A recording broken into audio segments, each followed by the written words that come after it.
Hey, what's up there, YouTubers? It's me again, Brian, aka Gamer 55551, and I am back with a My 2 Cent Nintendo / gaming video for this week, for the week of December 6th to December 12th. And I just want to say happy Hanukkah out there to anybody who celebrates the Jewish holiday Hanukkah, me in particular to be exact. Hopefully you're spending, especially during these tough times, I hope you're able to spend time with friends and families and all that stuff.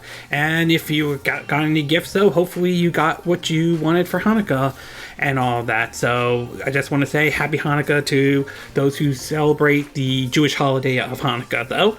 So anyway, we got about 6 stories to cover though. Normally I cover 4 or 5, but one thing recently emerged, and the 6th one is the fact that we have November's NPD charts in, and they're kind of interesting in a way, considering the position of where the Switch is, and even the PS5 and all that stuff.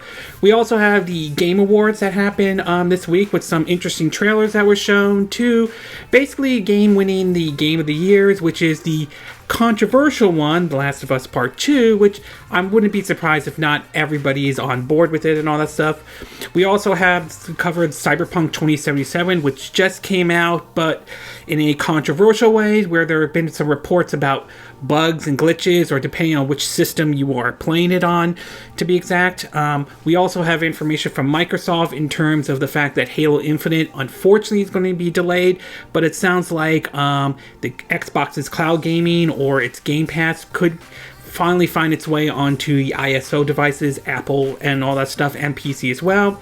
We also have the comment that one of the producers of the Yakuza series made about in regards of Nintendo and the Nintendo Switch in general, although many speculate it could be a translation error on that stuff. And of course, 2 controversies that Nintendo has kind of caught themselves into. One has to do with a follow-up with the whole free melee and save smash, and one has to do with the Joy-Cons, particularly a former YouTuber by the name Erica, if I'm saying his name correctly, who passed away because of suicide and all that stuff. That has certainly, Nintendo has certainly responded to this in a way that, well, let's just say I do think, although they're in the right, they might be in the right, it does make them come off as sort of the villains and all of this, to be exact. So before we get started though, why don't we do what I like to do is the quick My 2 Cent part. Stories that kind of caught my attention, but I'm not going to go into a huge amount of details and all that stuff.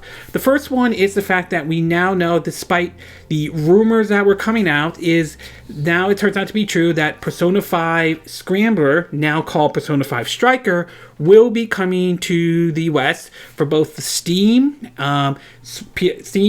PS4, and Nintendo Switch. It'll be coming out in February, which is certainly nice. The game looks interesting. It looks like it is a collaboration between Aulx and Koei Tecmo and Omega Force and all that stuff. It's great that they're bringing this game over, including to the Nintendo Switch, but at the same time, I do wish that Aulx would bring over a version of Persona 5 over to the Nintendo Switch, to be exact. If Persona 4 Golden can do well on Steam, I mean, I think there's a chance it could do well on the Nintendo Switch as well. So we'll see if that happens. Time will ultimately tell, but either way, Persona 5 Striker is coming over in February. We also learned that Watch Dogs Legion has now been updated, especially for the Xbox Series S and X. Particularly had to do with the issues of the whole saving your game and all that stuff. Supposedly this addresses though. Hopefully this means that the game will be, for those who are playing it on the Xbox Series S and X, can basically finally be able to save their game and not worry about if they lose their save files or not. We also learned that the director, Paul W. Anderson, and the crew of basically worked on the upcoming Monster Hunter movie, which supposedly will be out in December 18th, last time I double checked, had to apologize, especially over supposedly a line in the movie in which they made that some have viewed, though I haven't seen the movie or anything like that, but some have viewed as being extremely stereotyping or racist towards Asian and all that stuff. Supposedly the backlash got the point to where the backlash basically had the movie pulled out in China and all that stuff. Now, my interest in this movie never really has gone up, even before this whole so-called controversy happened though, and this just adds more to it though. Whether or not, what kind of impact this will have when the movie finally comes out worldwide on December 18th, though, remains to be seen. Maybe it will have no impact, maybe it will or not, and all that, but obviously it was enough that the folks behind the movie had to apologize for it, though. What do you think? Whether you think this was a controversial thing or not, whether you think this line in the movie was inappropriate or not, that's going to be your conclusion. And last but not least, in a more movie-related, not gaming-related part, we learned that basically the folks at Legendary Pictures are taking legal actions against WB, Warner Brothers. Mostly this has to do with the fact that Warner Brothers is moving forward with a new strategy in which they're releasing their movies not only in theaters, but in HBO Max as well through the streaming service, as we saw recently what they are doing with Wonder Woman 1984. Obviously, Legendary Pictures is not happy, and not everyone is happy about this. How far this will go remains to be seen. We don't know what kind of legal actions, if this will go far or not. But on some level, I can see Warner Brothers' point on this, though, considering the fact that we're still in a pandemic situation. A lot of theaters are, especially with a lot of theaters being hit, though, and they want to sort of, get their movies out and figure streaming service, which has been doing well despite the spike, the peak and, with the whole COVID-19 and all that stuff. They're looking at releasing their movies onto that service. And we've seen other companies have done this before. Disney has decided to release Mulan on Disney Plus. Whether you agree with their approach in terms of paying to see that movie on Disney Plus, along with paying to see Disney Plus or not, that's debatable. At least there are some people who don't like that approach and all that stuff. But it is what it is, unfortunately, though. Well, we'll have to see how this whole legal issue between Legendary Pictures and WB, if it gets to the courts, we'll see how this all plays out and all. Okay, with the quick My 2 Cent part now done, we'll get started with our first story. And this one has to do with Nintendo. It has to do with a follow-up with one situation, and of course now a new situation has recently emerged. Now, I'm sure most of you have seen the hashtags or the trend, or have read about it before, the whole free Smash, or like Save Smash, or free Melee that has come out. This has to do with a Smash community, I think by the name of the Big House, that basically used some sort of illegal server to basically play Super Smash Bros. Melee online. This was sort of in response to the fact that a lot of these tournament players could not meet together due to the whole situation with COVID-19 and all that stuff. And Nintendo sort of issued a cease and desist order to this tournament to basically that they cannot do that, and they will not allow Super Smash Bros. Melee to be used for that in any purpose. Now, some people do not agree with this decision, some don't. As I said before, though, in a past My 2 Cent, I kind of understand Nintendo's point of view on this. I mean, they are within the right to protect their IPs, but at the same time, I kind of also think they should be a little bit more lenient, considering that not everybody can meet together due to COVID-19 and so forth. So I do think they could be a little bit more open than they were on this whole situation. Well, now it seems that this situation has now spilled over to the whole Splatoon community as well, as there were originally plans to broadcast a Splatoon tournament, but it doesn't seem to be that might be the case, though. In an article on GameSpot, though, if I can get, let's see, where is, okay, here it is. In the article on GameSpot, and again, all stories, links are down in the description down below, it reads that Splatoon 2 tournament live stream canceled after players protest Smash Bros. Tournament cancellation. Free Splatoon is now trending on Twitter as fans protest Nintendo's handling of the tournament and fan organizers.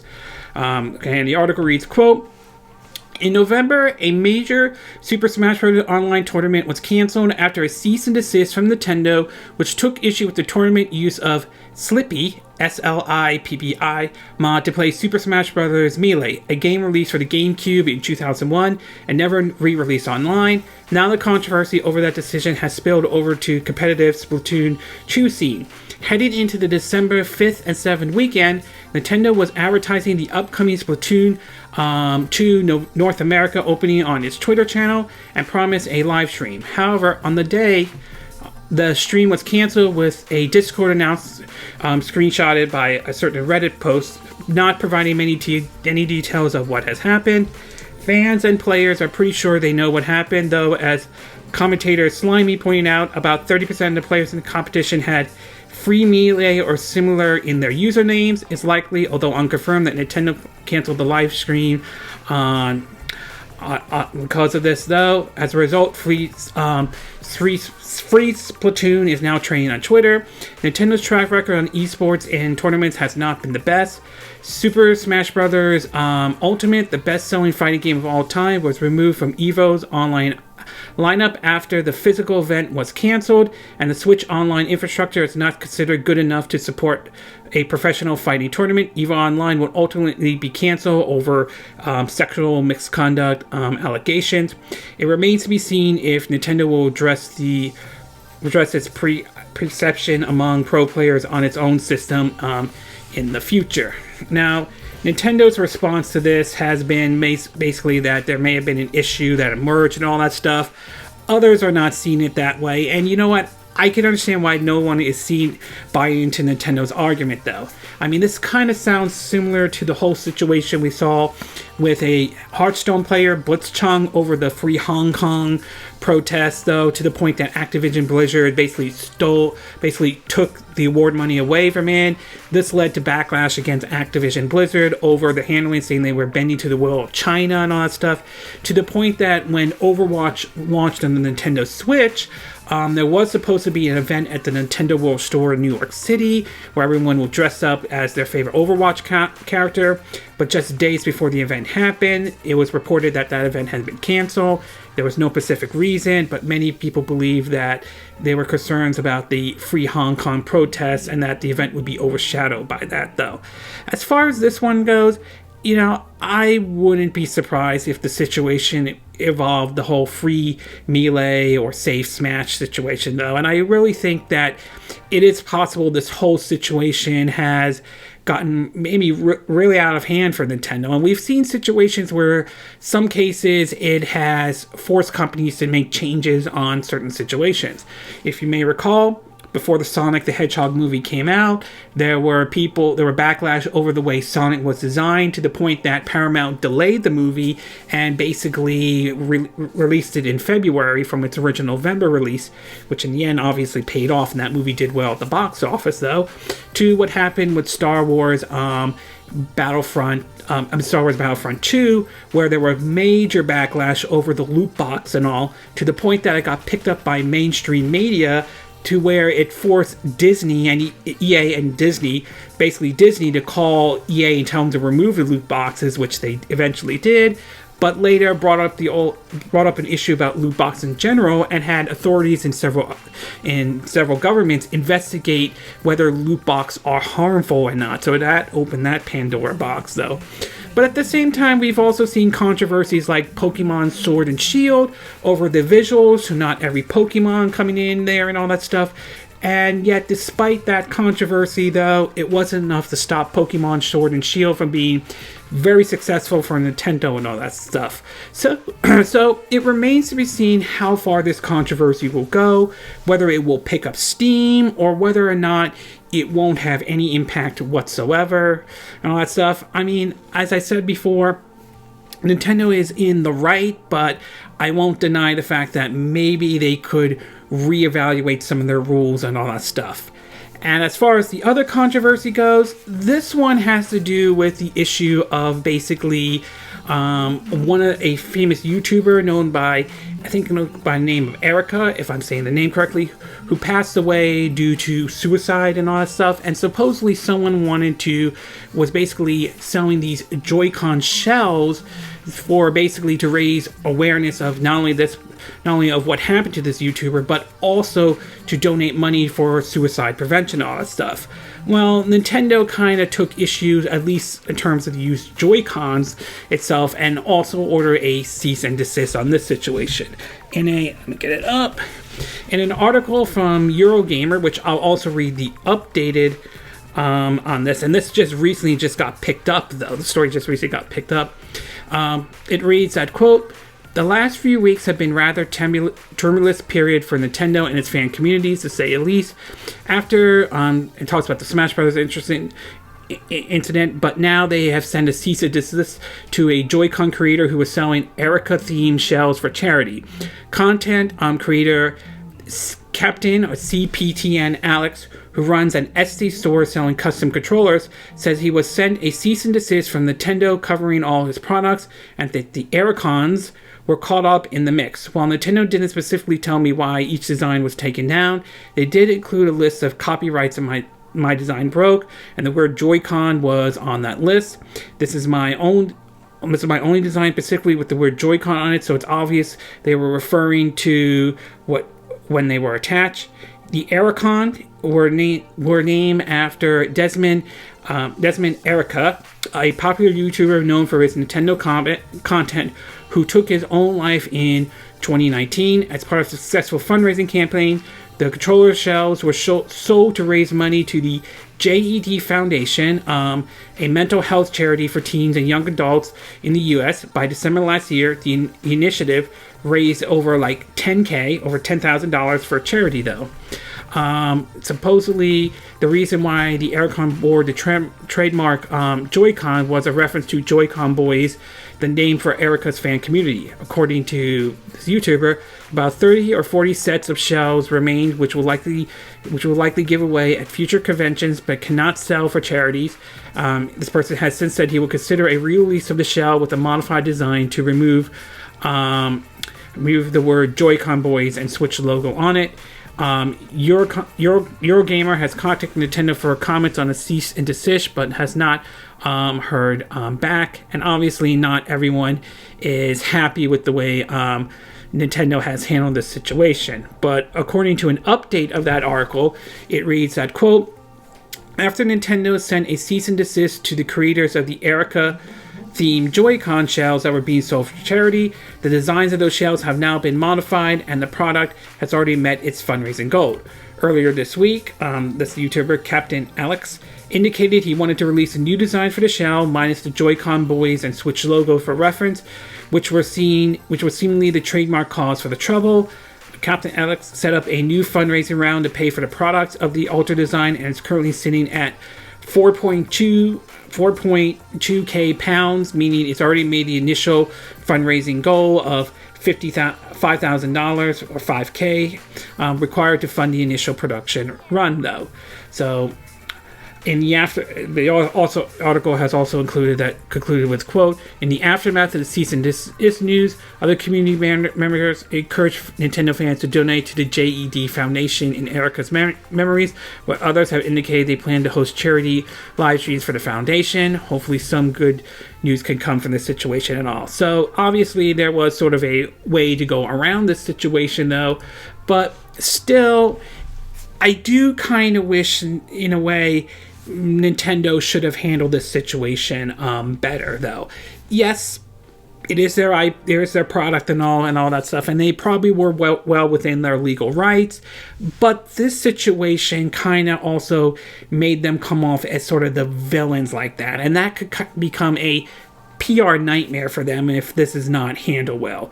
And I've heard one suggestion, and I kind of agree with this, though. I think they could have teamed up with this person to sell these Joy-Cons in a way and sort of address any of any legal issues that could have come out of this, though. But it's just, it's not a good thing for Nintendo to do this, though. It really doesn't. Yes, they may be within the legal rights, but excuse me, it's just going to make them look like the villains on this, though, and that's not a great thing for them at all. So overall, the free smash or safe smash or free melee controversy certainly it is a very odd situation for Nintendo, though. The way they handled the Splatoon 2 tournament, I think, like I said, they could have done this a bit better and done it in a way to not alienate the community. As for these Joy-Con shells and all that stuff, again, they could have handled this better. Look, I like Nintendo, I like the games they make and all that stuff, but I won't deny that they have their share of criticisms, and this one, I think to some degree there are level of criticism that should be leveled at Nintendo on the way they handle this situation. Okay, we're going to take a quick break, and when we get back, we'll get to part 2. And this one has to do with the creator of the Yakuza series, who made an interesting comment about Nintendo's console in general. So we'll take a quick break, and we will be right back.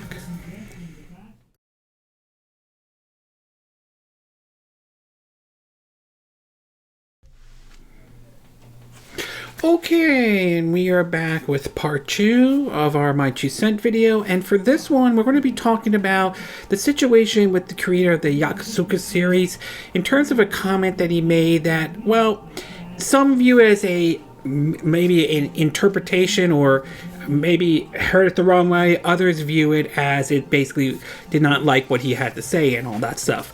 And it has to do with a comment he made in regards of the Nintendo console and Nintendo itself. Now, one of the things that people tend to say about Nintendo, sometimes, depending on how it's being worded and all that, is that Nintendo is just for kids. Nintendo only makes games for families and kids and all that stuff. And to a certain extent, that's somewhat true. When you look at a lot of games like Ring Fit Adventure or games like Mario Party and all that stuff, you could argue that those games are for kids and all that stuff. But, and this is a big but though, not every game Nintendo puts out is targeted towards younger audience, though. Games like the Metroid Prime trilogy are for an older audience, though. I view the series like Fire Emblem and, like the games like The Legend of Zelda as for an older audience. Even games like Bayonetta 2, which is an M-rated game that Nintendo has published and all that stuff, is targeted towards an older audience and all that stuff. So I would say Nintendo, yes, a lot of their games tend to be targeted towards young kids and all that stuff, but not every game they put out is for young kids. And even those that are targeted towards younger audiences, like Luigi's Mansion 3 as a good example, even adults like those type of games, though. But still, there are people who give the impression that Nintendo is just for kiddies and all that stuff. And a recent comment by the Yakuza creator, or the director of it, though, made a comment that Switch is for kids and teens and all that stuff. And that didn't exactly sit well with everybody, though. In a article, let me get it out, published on Nintendo Life, it reads that, quote, Nintendo consoles are aimed at kids and teens, says one of the directors of Yakuza series from Sega in a disputed translation, though. And it points out that Sega's official translation might be off-tone. And here's what the article says, quote, as part of Sega's 60th birthday celebration, the company chief creator officer had taken part in a video interview when he talked about his time with the firm. Nagasako, Nagoshi, is perhaps most famous for its association with the Yakuza franchise, but its history with Sega games back quite some time. He worked on the arcade driving title Virtual Racing and Daytona USA before moving on to Super Monkey Ball series. That series was significant because the original title was the first Sega release on a Nintendo console when the company abandoned hardware and switched to multi-form publishing, though. And that's about Super Monkey Ball. Around the 12-minute mark, Nagasako, Nagoshi, apologize if I'm not saying his name correctly, explained that the reason GameCube was picked as the platform for the port is due to the age range Nintendo hardware is aimed for. However, he adds that he feels even now Nintendo systems are aimed at the same range. According to the comment, though, it basically reads that, quote, I feel every now the Nintendo platform is still a game console that's played by a wide range of age groups, but basically, I think its hardware is for kids and teens, aimed all that at the time. Nintendo was also putting a lot of effort into the kids market, and I thought it would suit, though. However, not everyone seems to. Some people didn't exactly agree with that in terms of a certain degree, though. But anyway, continue with the article, though. It says that, quote, it's worth noting that there are some online who are challenging Sega's official translation of these comments and feel that the tone of what he was trying to say hasn't been accurately conveyed. One Twitter user by the name of Gaji Hunter wrote, quote, I have been so annoyed recently with the Yakuza creator saying Nintendo's for kids and teens headline. See the first image of my expectation and why. Not to mention the quote is taken from the talking about a game that was released 19.5 years ago. It's worth pointing out Matt Pescara from NPD sort of weighed in on this though, and he wrote a comment basically saying, quote, on Twitter though, according to the NPD group Player Pulse, 70% of US Switch players base is age 18 and older. Nearly 40% are age 30 or older to be exact. So it's worth pointing that out too. But anyway, continue on. Quote, still, it's hard to argue with this person's viewpoint. Nintendo, unlike Sony and Microsoft, do tend to cater to more younger players better, and doing so create content which has a low barrier to entry and can be enjoyed by the whole family, which is no doubt why its hardware and software is so popular. However, you can argue that this has come at the expense of Nintendo fans getting as broad a spectrum of content as it possible. Back in 2018, he revealed that Nintendo turned the game down, and Japanese-only Yakuza collection for the Wii U was a commercial disaster. However, games like Witcher 3, Doom, and Wolfenstein 2 suggest that while young players are one Nintendo's biggest market, there are still plenty of older gamers who use the system regularly and are seeking much more mature experience though. So basically he's pointing out that the term that he used, he used sort of a certain term to it and all that stuff, but I can understand the criticism and all that stuff. And to me, the Nintendo, a lot of people, like I said before, a lot of people tend to view Nintendo as being kiddie and all that stuff, and that's not 100% true. Yes, there's no denying that when it comes to Nintendo developing their games, they tend to target younger audiences and all that stuff. But that doesn't mean the younger audience or kids or family are the only people that play Nintendo games and all. I mean, they're not the only audience there. As we've seen, older audiences play it. I mean, I have a Nintendo Switch. I'll play something like, say like Super Mario Odyssey, but at the same time, I'm playing Doom Eternal on my Nintendo Switch, and I'm enjoying that. So I'm an older audience, but I enjoy games that are, on one hand, could be targeted towards younger folks, but on the other hand, targeted towards an older audience, though. So I have to say, to some extent, that mindset, I think, needs to change for a little bit. And we've seen Nintendo kind of change their mindset, too, to a certain degree, as they are now allowing, excuse me, more, like adult-oriented games coming to their system and all that stuff, pending that it stays within the rating system.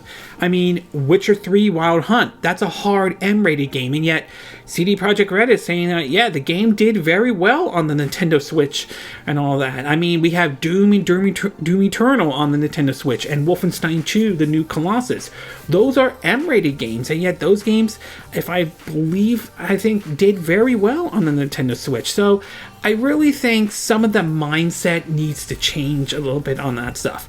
Yes, there's no denying that Nintendo is known to target families and kids when it comes to a lot of their games. Not all their games, but certainly a lot of their games, to be exact. But I would say kids and families aren't the only people that play, the Nintendo Switch or play any of Nintendo products and all that stuff. So overall, I would say it's possible this could have been a translation error, and that could be true, but at the same time, I also think that he might want to change his views a little bit, as kids and families aren't the only people that play the Nintendo Switch.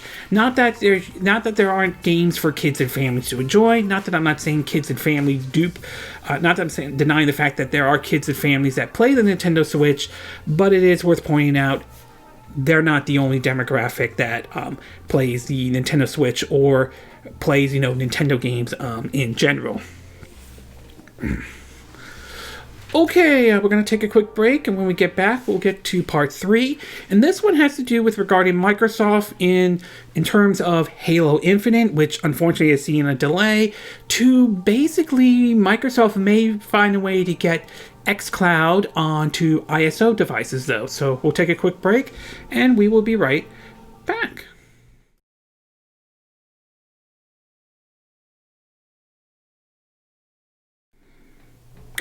Okay, and we are back with part 3 of our My 2 Cent video, and for this one, we're going to be taking a look at the situation regarding with Microsoft with the Xbox Series S and X, particularly with Game Pass, and of course, Halo Infinite. Now, Halo Infinite obviously is the next entry into the Halo series, though, and supposedly it was supposed to come out this year. Originally, it was supposed to be a launch title for the Xbox Series X and S and all that, but following an official reveal of the gameplay trailer, the response wasn't particularly good. Especially with the visuals, didn't exactly live up to what people were expecting, all that stuff, including one of the facial animations for the character, which kind of gave off a certain meme, to be exact. Though this prompted a situation to delay the game from its original launch for the Xbox Series S and X, and now we have an official confirmation of exactly when that game will come out. Excuse me, and let me get it out here. In an article on The Verge, it points out that the Halo Infinite is going to launch in fall 2021, though. The article reads that, quote, Halo Infinite, the next game in Microsoft's iconic franchise, will officially launch in fall 2021. Excuse me.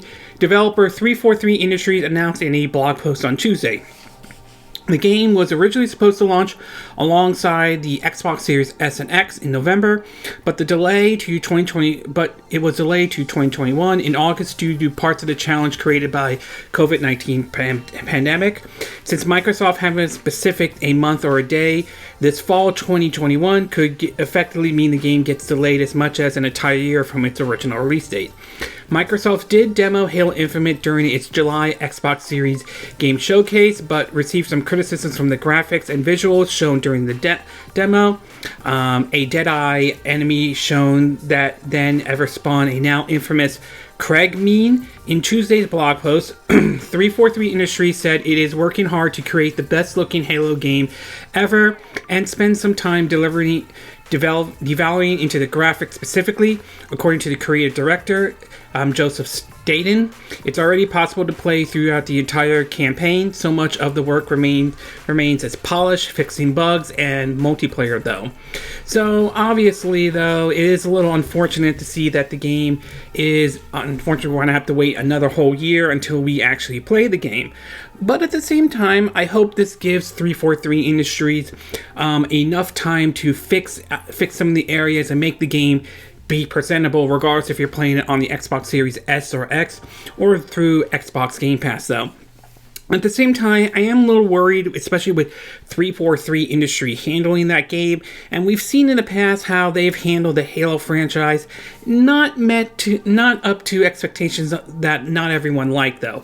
Halo Master Chief Collection, for example, I like the idea with all the Halo games that have been out already and all that stuff, but when it was launched in a very bad state and all that stuff, but eventually over time they fixed it and all that stuff, but still not a great thing to have it launch at a not so wonderful state when it originally came out. Halo 5 Guardians, some people liked it, some people didn't, or especially with the campaign and all that stuff. So it is somewhat concerning with 343 Industries handling the Halo franchise, because every time they do, sometimes you hear what's the issue that is going to pop up this time and all that stuff.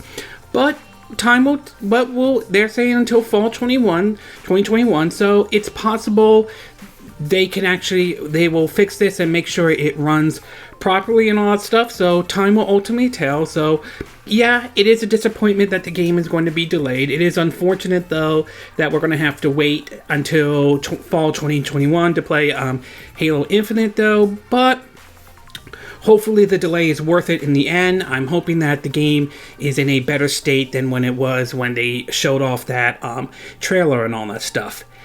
Speaking of Xbox and Microsoft in general now, and the next part of it is basically has to do with, their Xcloud, or their cloud gaming service, which is part of their Xbox Gaming Pass. It's part of the Game Pass Ultimate, though, and supposedly we've seen it take off on the Android device and certainly has sat very well with a lot of folks out there, but bringing it over to ISO, on the other hand, has been sort of an issue, mostly because of Apple's policies and all that stuff, which I will admit, even as someone who has used Apple products before, I do agree it is kind of ridiculous, the policy and everything they have set up and all that stuff.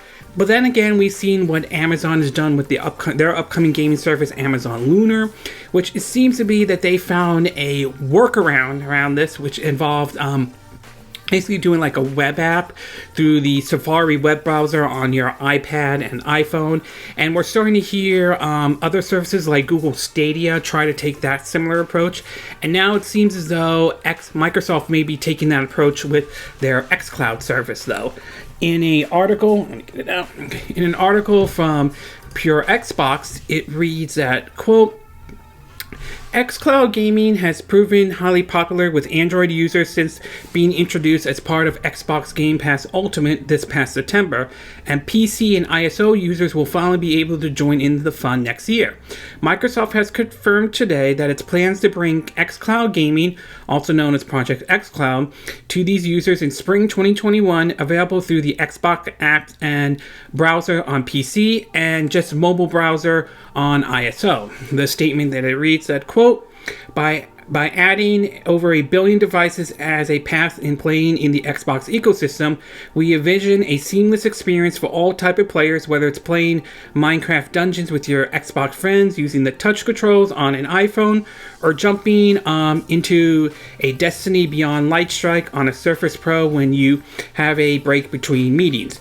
This is practically interesting news from an ISO perspective, as Microsoft and Apple have had a very public disagreement about bringing Xbox Game Pass streaming to the App Store over the past few months. So Microsoft has clearly decided to take a different route by opting to focus on a mobile browser solution on iPhone and iPads.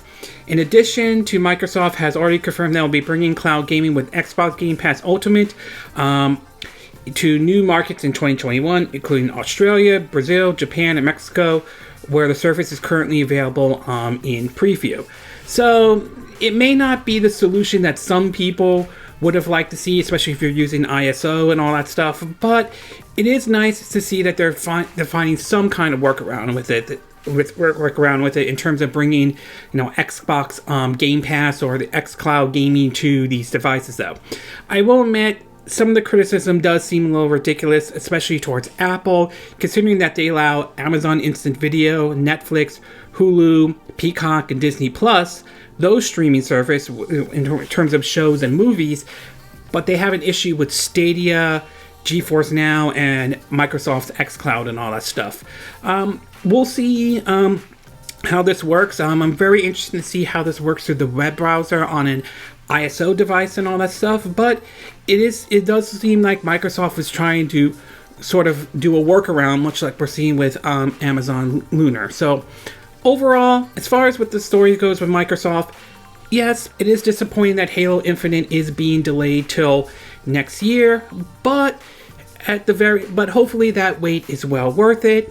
And while it is a little annoying that Apple is not letting Microsoft, along with NVIDIA's GeForce Now and Stadia, have their own app to stream games and all that stuff, it does sound like they're taking a page out of Amazon's upcoming gaming service, Amazon Lunar, in terms of doing it through the web browser approach on ISO devices, though.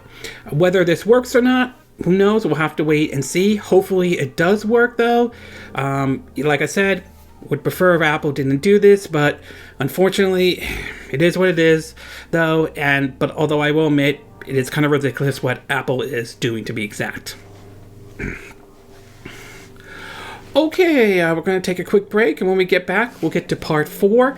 And this one has to do with Cyberpunk 2077. And apparently, it seems, depending on what version of the game you're playing, your experience may either be positive or negative, though. So we'll take a quick break, and we will be right back.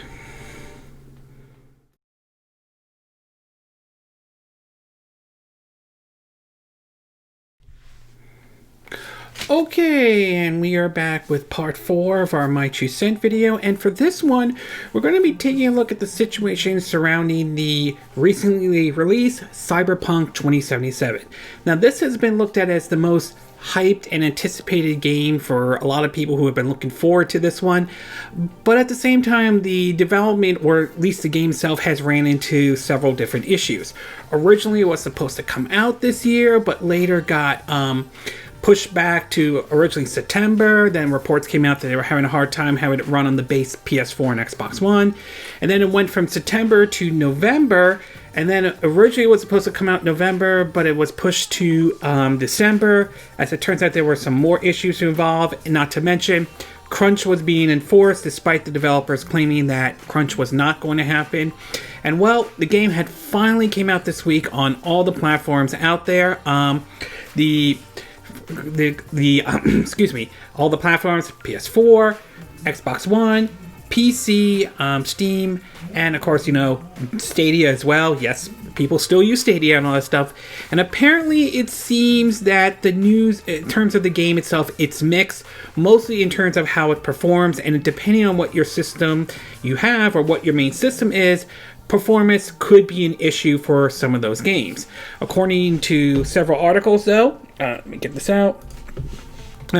It seems as though Cyberpunk 2077 is having the biggest issue happens to be on the Xbox One and PS4, to be exact.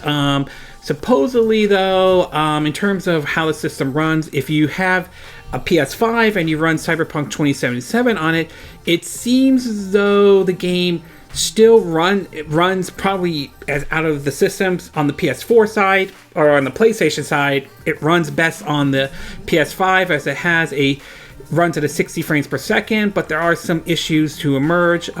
Supposedly there are still some bugs, but they're saying not as noticeable though. So basically it works as though, although there has been some reports of crashes and all that stuff, some people have reported it, but it seems that on the PlayStation side of things, PS5 is probably the best one, followed by PS4 Pro, which runs at a steady 30 frames per second, though.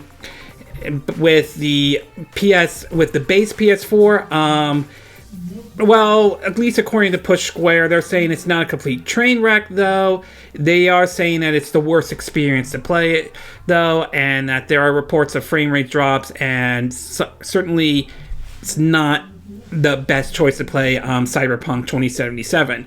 Over on the Xbox side of things, though, it seems as though there are some issues of the game running, though. It seems that not only is Cyberpunk 2077 having a hard time running on base Xbox One and PS4, it seems that even Xbox Series X is having problems as well, as this report from Pure Xbox reads that earlier today, or when this came out though, multiple Xbox Series users reported on Reddit that the game was freezing on numerous occasions, and while it appears to fix itself pretty quickly, it was happening more than once for many users. For many of them, it's unclear how widespread this issue is at present. However, it seems to be happening a fair few owners. Hopefully the problem will be vanquished with a patch or two, though they're not saying much so simple with Xbox One. Ironically, though, it seems as though the game may actually run pretty well on the Xbox Series S, though. According from Pure Xbox, which they got an article from Kotaku, which they had to talk about the base Xbox One version, their comment was, quote, the game runs without any hitch and looks great on Xbox Series S, despite being the less powerful of Microsoft's two new consoles. It has been another story entirely on Xbox One.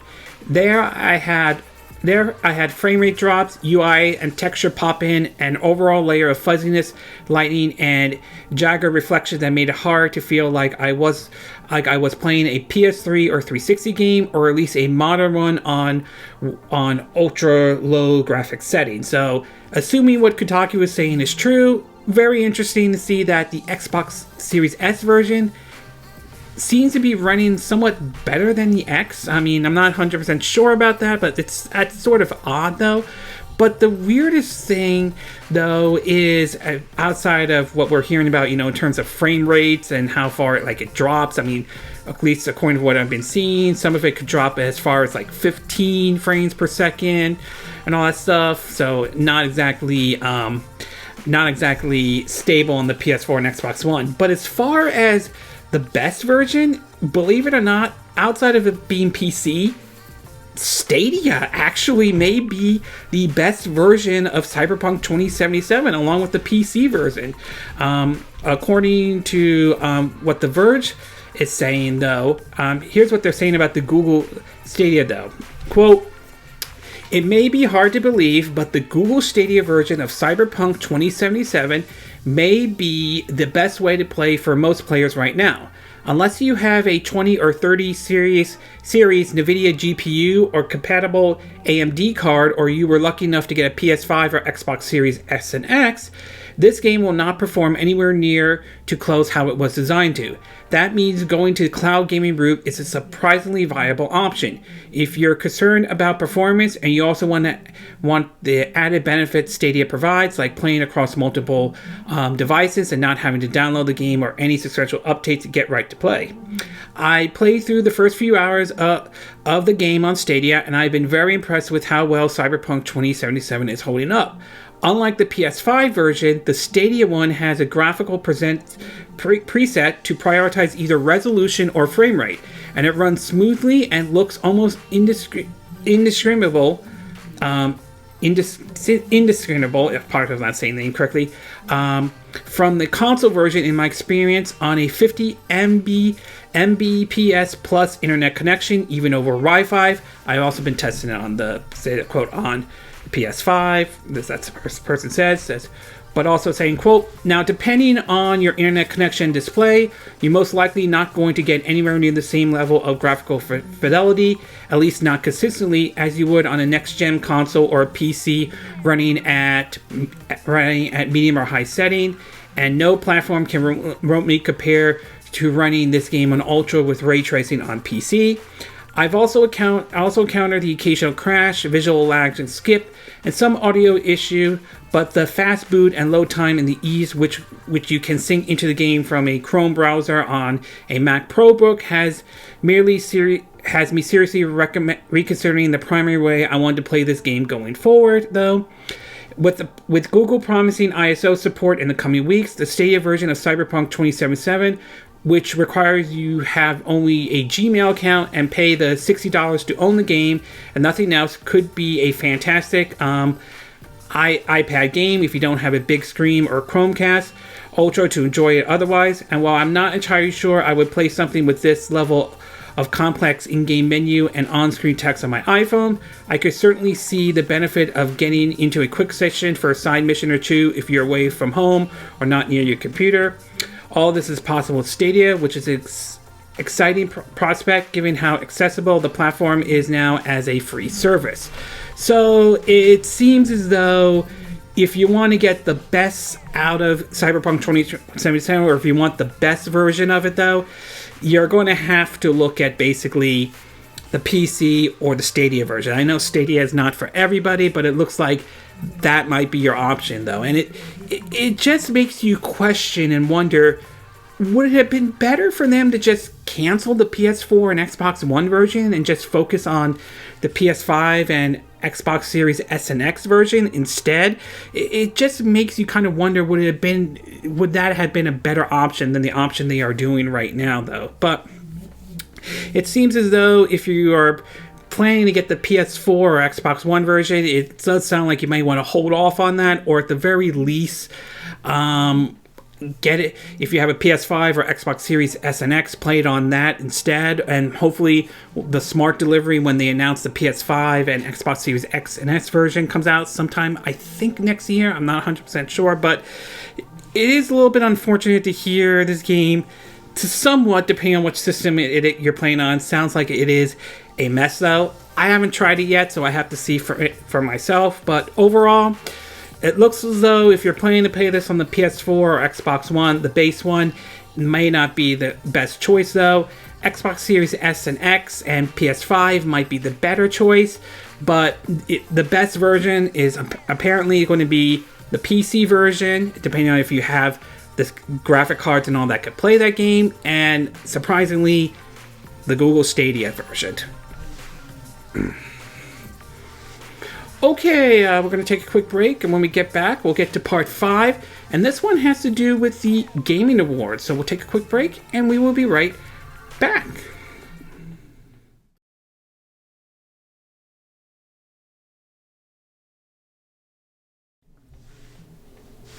Okay, and we are back with our 5th part of our My 2 Cent video, and for this one, we're going to be taking a look at the Game Awards that happened on Thursday this week, though.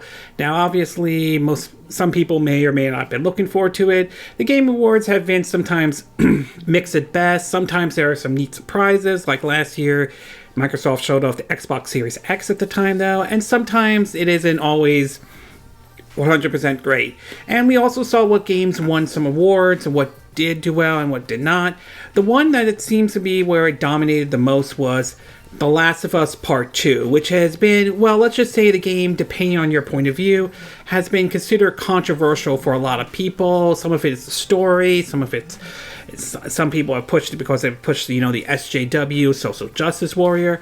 Whatever the case is, not everyone seemed to have liked that, though. Some even responded saying the Game Awards were dead or anything like that. Yeah. I don't even bother listening to that. But some games actually did very well in terms of the awards. In terms of what we got, we do know that Last of Us Part 2 won Game of the Year.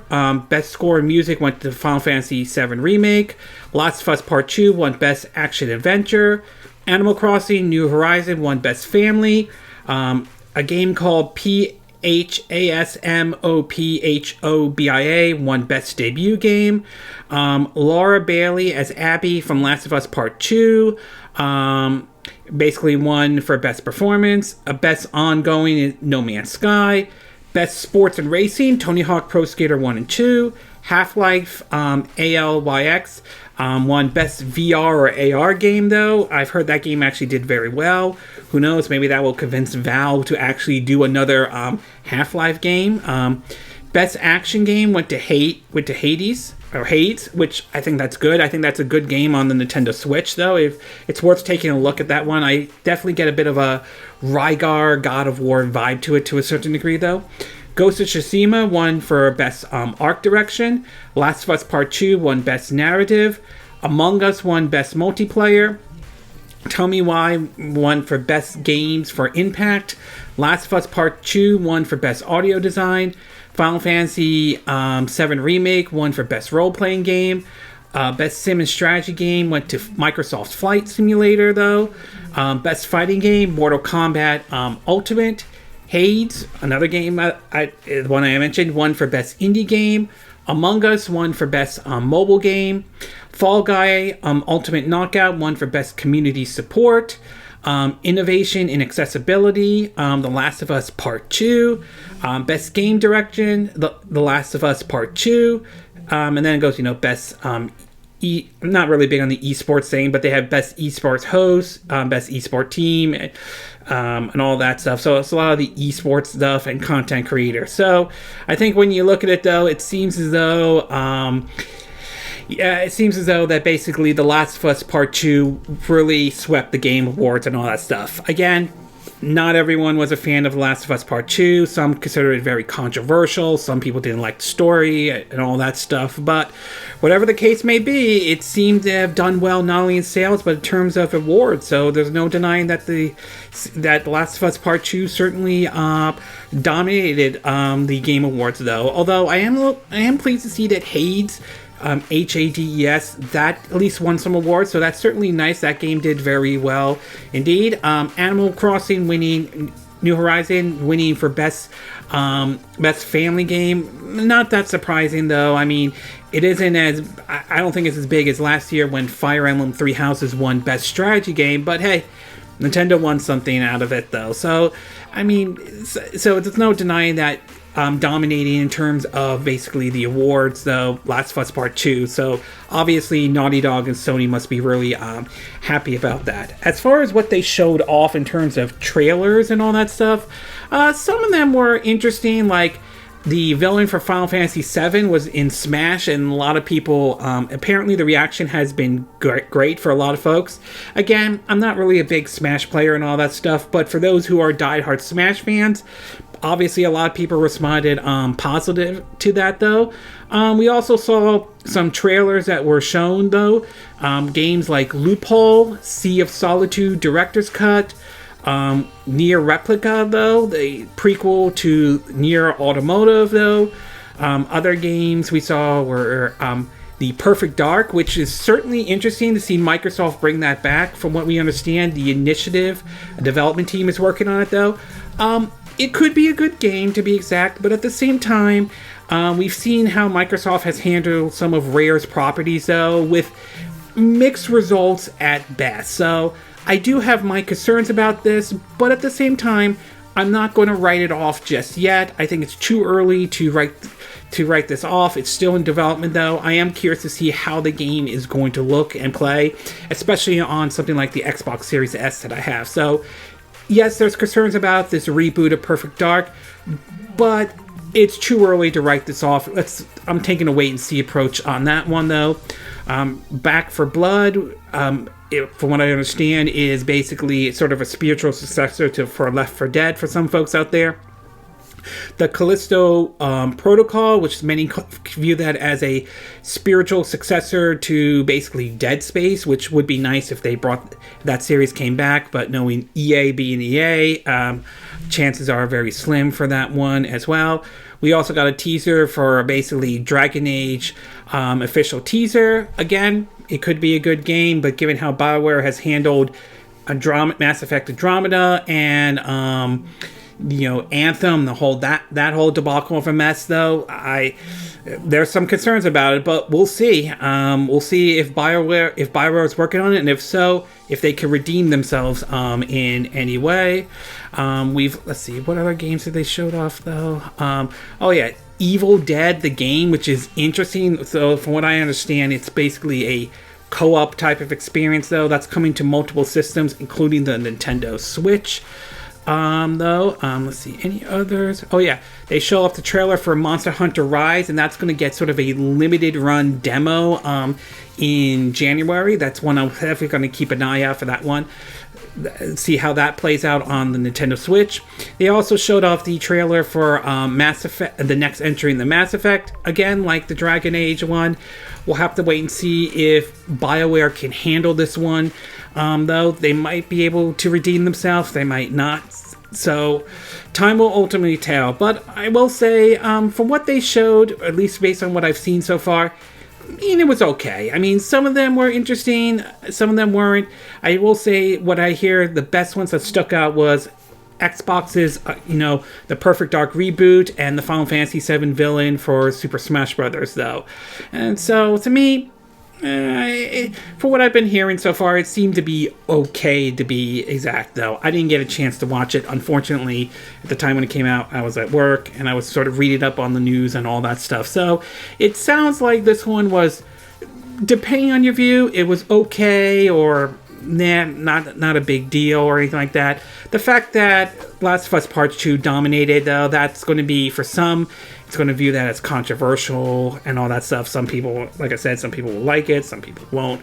But overall, it sounds like Last of Us Part 2 dominated the awards for this year, though. And some of the trailers here, there are some hits and some misses, though. But overall, it sounds like this was an okay Game Awards based on what I've heard so far. Okay, we're going to take a quick break, and when we get back, we'll get to our sixth and final part, and this one has to do with November's NPD that has just came out. So we'll take a quick break, and we will be right back.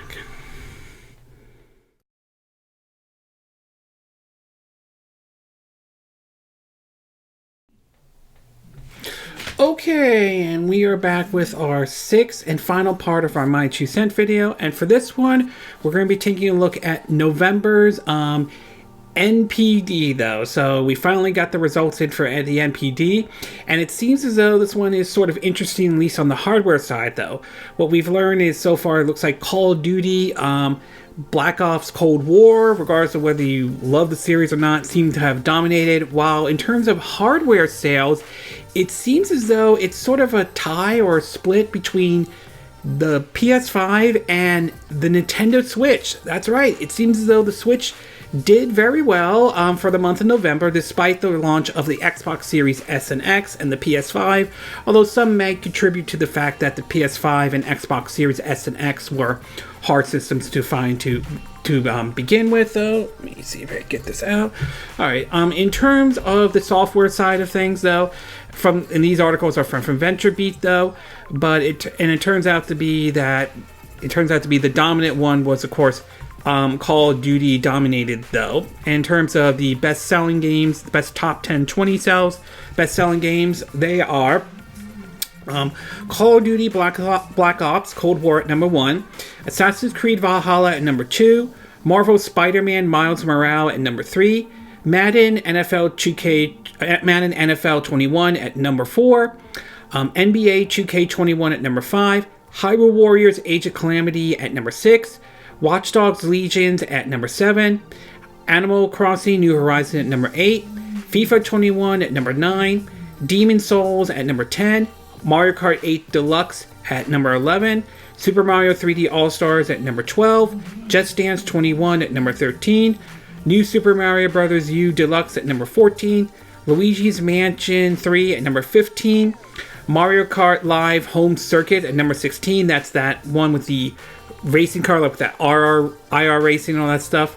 Super Smash Bros. Ultimate at number 17, Marvel's Avenger at number 18, Mortal Kombat 11 at number 19, and Ghost of Tsushima at number 20. So I would say I'm kind of interested to see that Hyrule Warriors Age of Calamity got at number 6, which is kind of interesting considering that's a Warriors game, but obviously it was enough to do very well, though. Spider-Man's Miles Morales did very well for Sony, so they got to be happy with that, though.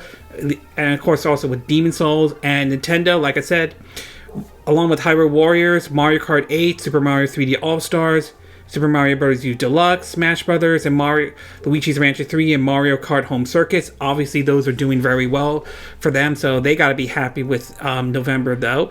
And they also point out that Assassin's Creed Valhalla, so obviously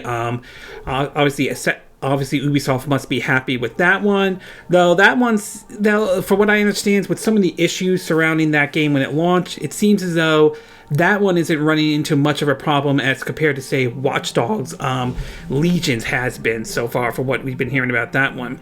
In terms of the best-selling games so far, though, obviously Call of Duty dominates with basically Black Ops Cold War and Modern Warfare, both at 1 and 2. Animal Crossing New Horizon at number 3, Madden NFL 21 at number 4, The Last of Us Part 2 at number 5, Ghost of Tsushima at number 6, Assassin's Creed Valhalla at number 7, Final Fantasy VII Remake at number 8, Marvel's Avenger at number 9, Super Mario 3D All-Stars at number 10. In terms of the best-selling games over the last 12 months, though, again, Call of Duty, Modern Warfare, and Black Ops Cold War entered in at the top spot. Only this time, Modern Warfare is at number 1, Black Ops Cold War at number 2, Animal Crossing New Horizon at number 3, Madden NFL 21 at number 4, Last of Us Part 2 at number 5, Ghost of Tsushima at number 6, Star Wars Jedi Fallen Order at number 7, Mario Kart 8 Deluxe at number 8, Assassin's Creed Valhalla at number 9, and Final Fantasy VII Remake at number 10.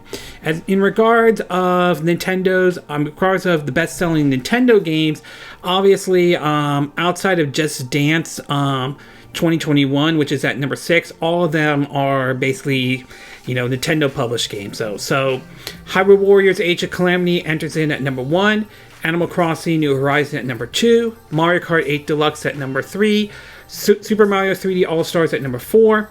New Super Mario Bros. U Deluxe at number 5. I already mentioned number 6, Just Dance 2021. Luigi's Mansion 3 at number 7. Mario Kart Live Home Circuit at number 8. Super Smash Bros. Ultimate at number 9. And Legend of Zelda Breath of the Wild at number 10. Over on the PlayStation side of things, though, apparently several of Sony's games did make it onto this list for the top best-selling PlayStation games for November, and that is Marvel Spider-Man Miles Morales at number 2, Demon Souls at number 5, Ghost of Tsushima at number 9, and Sackboy: A Big Adventure entered in at number 10, with Black Ops Cold War being the dominant one on the PlayStation side. So Sony got some of their games got on that list as well. And over at basically on the Xbox side, though, all of it is basically third-party dominant, though, with Call of Duty Black Ops Cold War at number 1, Assassin's Creed Valhalla at number 2, Madden NFL 21 at number 3, Watch Dogs Legions at number 4, NBA 2K21 at number 5, FIFA 21 at number 6, Marvel's Avengers at number 7, Call of Duty Modern Warfare at number 8, Star Wars Squadron at number 9, and NHL 21 at number 10. Over on the hardware side, at least, and according to the VentureBeat, it seems as though that both the PlayStation and the Switch were basically really split the victory on that one. At least from the article that reads that, quote, PlayStation 5 and Xbox Series X launched last month, and they helped set a new November record, according to industry tracking firm the NPD group, but the fever for the next generation console didn't cool off demands for the Nintendo Switch. Consumers spent a November record of $1.4 billion on new video game hardware, an increase of 58 when compared a year ago, the NPD announced. Matt said growth was driven by the launch of the PS5 and Xbox Series console. Year-to-date hardware spending reached $4 billion, 34% higher than a year ago. When it comes down to the console of the month, Nintendo and Sony split the victory along predictable lines. PlayStation 5 was November's best-selling hardware platform in consumer spending, while Nintendo Switch led the market in units sold. Nintendo Switch had been the best-selling hardware platform in units sold for a record 24 consecutive months. PS5 is $500, and the digital edition is $400. The Switch is $300. Switch Lite is $200. So even with the Switch outselling the PS5, Sony still generated more revenue from its hardware. Demand for both the PS5 and Xbox Series S and X were intense, and both systems would have sold more if it wasn't due to supply constraint, though. PS5 achieved the highest launch month units and dollar sales for a video game hardware platform in US history. The record was previously held by the PS4, which was debuted in 2013. Nintendo released more details about its sales based on NPD data last night. It sold 1.3 million Switch consoles in November. That brings it to 6.92 million in the US for 2020 year to date. That's more than 426,000 units ahead of Switch 2019 sale pace through the same period. So, obviously, for November, it seems as though both the PS5 and the Nintendo Switch did very well for both Sony and Nintendo, although supposedly the Xbox Series S and X did well for Microsoft, to be exact. So the takeaway from this is obviously Call of Duty Black Ops Cold War obviously was the dominant force in November, and it certainly did very well. And obviously Activision Blizzard must be happy, regardless of whether you hate the series or not, though. Hyrule Warriors Age of Calamity did very well, even for a Warriors game or a Musou game in general, though. I mean, obviously, Musou games will not be for everybody, but nevertheless, it did very well for them. And I'm sure Sony has to be happy with Spider-Man Miles Morales, though. And in terms of the hardware-wise, while it does look like all three did well, it looks like the victor for November is basically the PS5 and the Nintendo Switch, as both of those systems have done very well for November. it's going to be interesting to see how December turns out, and it's going to be interesting to see going forward where the Switch will be once the dust settles and more PS5s and more Xbox Series S and X comes out, or whether or not this rumor of the Switch update, whether it's a Switch 2 or Switch Pro, turns out to be true, to be exact. But overall, the winners obviously for November in terms of hardware sales was the PS5 and the Nintendo Switch. And in terms of software size, it seems as though Call of Duty Black Ops Cold War definitely became the dominant force for November, along with Assassin's Creed Valhalla as well. Although Hyrule Warriors Age of Calamity for a Warriors game also did well too. Okay, this concludes this My 2 Cent video for this week. And again, these are my opinion. What are yours?